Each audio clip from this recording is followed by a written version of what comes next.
au verset 20, c'est ça ta question. Mais le prophète qui aura l'audace de dire à mon nom une parole que je ne lui aurais point commandé de dire, ou qui parlera au nom d'autre Dieu, ce prophète sera puni de mort. Il y a des prophètes qui parlent au nom de Dieu païen.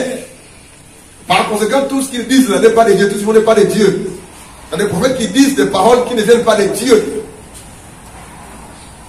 Amen. Alléluia. Et comment discerner? Dieu dit comment discerner que le prophète qui parle n'est pas de Dieu, ce qu'il fait n'est pas de Dieu, ce qu'il dit n'est pas de Dieu. Dieu te dit, Dieu nous dit ce matin que si ce qu'il dit ne s'accomplit pas, c'est que c'est un faux prophète. C'est tout. Là, il y a deux sources.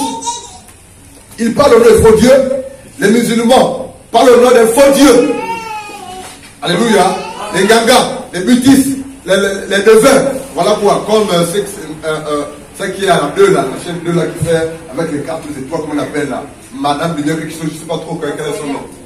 Ces voyantes là, voilà quoi. Et il parle au nom de faux dieux. Mais Dieu dit, si cette personne te dit quelque chose, comment tu seras? Il n'arrivera pas. Et tu parles, mais comment je le saurai? Il te dit, la chose n'arrivera pas. Bon, mais maintenant, si le prophète dit des choses et que ça arrive, ça ne peut pas se dire que c'est vrai en fait. Il faut équilibrer. Parce qu'il y a des choses que disent les faux prophètes qui arrivent, mais c'est le diable qui exauce. Parce que le diable aussi exauce, bénit, fait des miracles, élève le diable. C'est le même diable qui a pris Jésus dans Luc 4, l'a amené où? Où la montagne. Et qui a parlé avec Jésus. Donc le diable peut donner des prophéties, le diable peut parler, le diable peut bénir, le diable peut élever. Donc c'est la source, l'esprit qui opère derrière. C'est la raison pour laquelle lorsque quelqu'un se dit prophète de Jésus-Christ de Nazareth, prophète de l'Éternel des armées, s'il fait des choses qui sont contraires à la parole de Dieu, c'est que c'est un faux prophète, même si ce qu'il dit arrive ou se réalise. Et c'est là le problème de l'église en général. C'est parce qu'il a dit que la chose est arrivée, c'est le prophète des nations. Alors que ce prophète de la prophète des nations, il couche avec les sœurs dans l'église. Si celui que vous appelez prophète, prophétise ou dit des choses, que ça se réalise, mais en tout temps, il couche avec la sœur en Christ, c'est faux.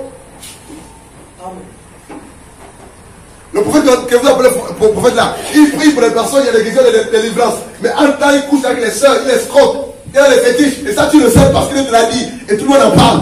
Mais ça, c'est réaliste quand même ce qu'il dit. C'est faux. C'est tout. Voilà pourquoi Jérémie 23 dit clairement, quand il y aura les faux prophètes.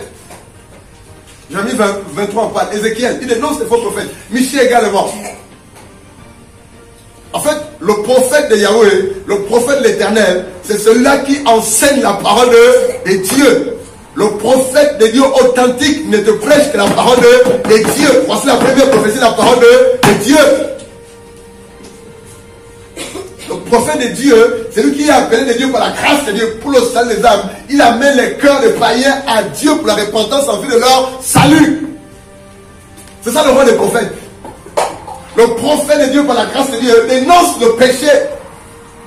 Élève Jésus-Christ de Nazareth. Il ne parle même pas de lui-même. Il ne parle pas de sa dénomination. Il ne parle rien d'autre que de Jésus-Christ crucifié. Marcher après chez manger comme aujourd'hui. Et puis dans l'église, il y a une copie. Il faut sortir en fait.